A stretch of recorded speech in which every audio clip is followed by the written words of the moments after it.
He held no title, no office, no rank, and no formal claim to influence over the largest empire on earth.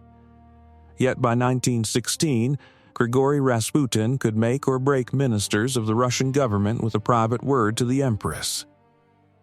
He never sat on the throne. He never needed to.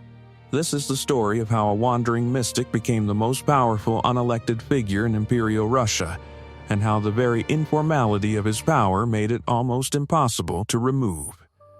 By the time the nobility recognized the full scope of what was happening, ministers were being appointed and dismissed on the basis of whether they had pleased or displeased a man with no seat in government at all.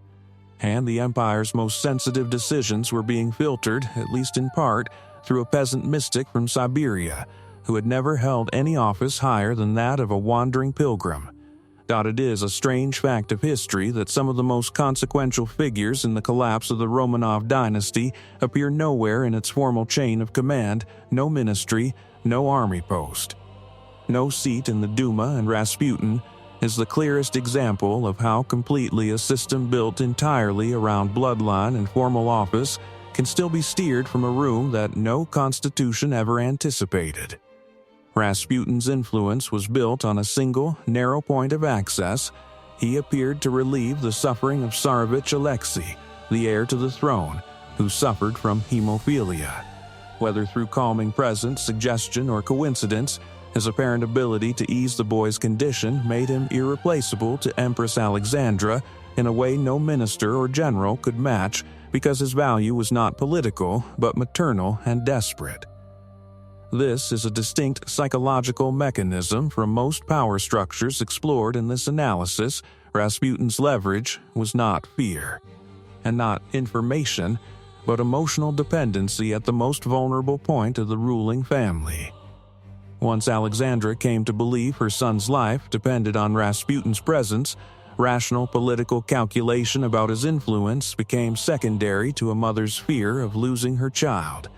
It is worth pausing on how narrow this point of leverage actually was.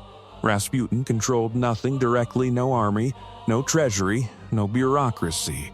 His entire influence rested on the continued belief of one woman that he alone could keep her son alive. A belief that medical science of the era could neither confirm nor fully dispute, since hemophilia's symptoms genuinely do fluctuate, giving any intervention, however unrelated, the appearance of working roughly half the time. Institutionally, this created a bypass channel around the entire formal apparatus of Russian government. Ministers who displeased Rasputin found themselves dismissed by the Tsarina's private urging to her husband, not through any court proceeding or formal accusation, but through a whispered concern relayed from the nursery to the throne. Nicholas II, already inclined to defer to his wife on domestic matters while he oversaw military affairs during the war, rarely questioned these recommendations closely enough to trace them back to their true source. Rasputin's insulation came from his very lack of formal position. He could not be voted out because he had never been voted in. He could not be tried for overreach because he held no office to overreach from. Critics who called for his removal were, from the royal family's perspective, attacking the health of a sick child, a framing that made political opposition feel monstrous. He further protected himself by cultivating an image of holy simplicity, presenting his access to the court as spiritual rather than political, a wandering man of God rather than a court operator. This framing made direct confrontation awkward for the aristocracy. Attacking him risked looking like an attack on the family's faith and on the Tsarina's judgment, the rumors surrounding his private conduct, drinking, womanizing. A court of admirers who treated him as something between confessor and celebrity should, by any ordinary logic, have undermined this image of holiness. Instead, they seemed almost to reinforce his mystique, feeding a public narrative in which he was either a genuine holy fool touched by God or a dangerous fraud manipulating the empire from the shadows. And the uncertainty between those two stories made him more talked about, not less protected. By the time the nobility recognized the danger he posed to the monarchy's credibility, Removing him required a plot outside any legal or political process because no such process existed to remove a man who held no office in the first place. He was assassinated by a group of nobles in December 1916, a killing that required poison, gunfire, and eventually drowning to complete, and which failed to save the monarchy it was meant to protect.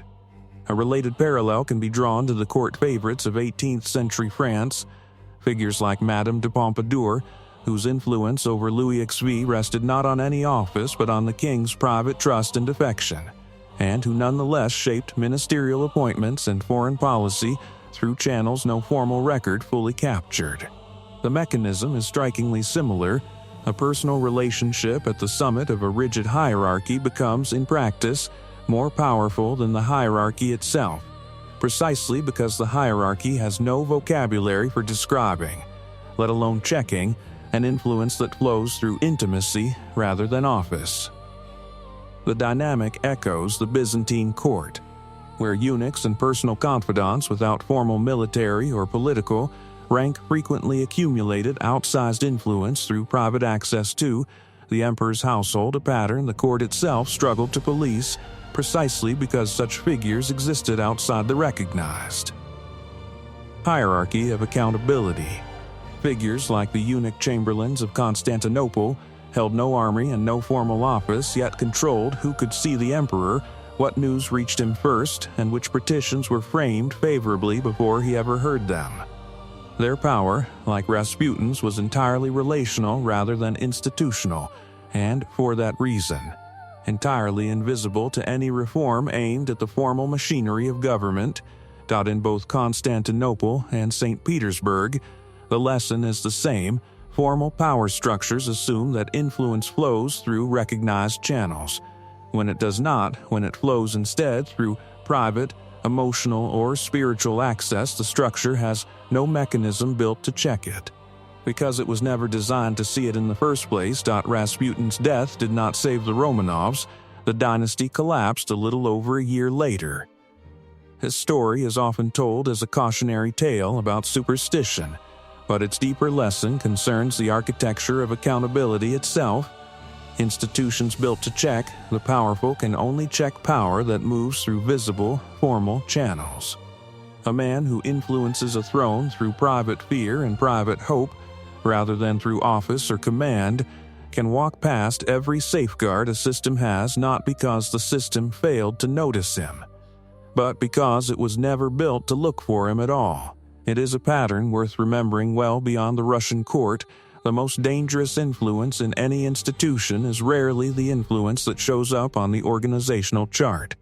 What makes the Rasputin story endure more than a century later is not really the mysticism at all, but the mirror it holds up to every hierarchy that assumes power, only moves in the directions it has officially drawn on paper.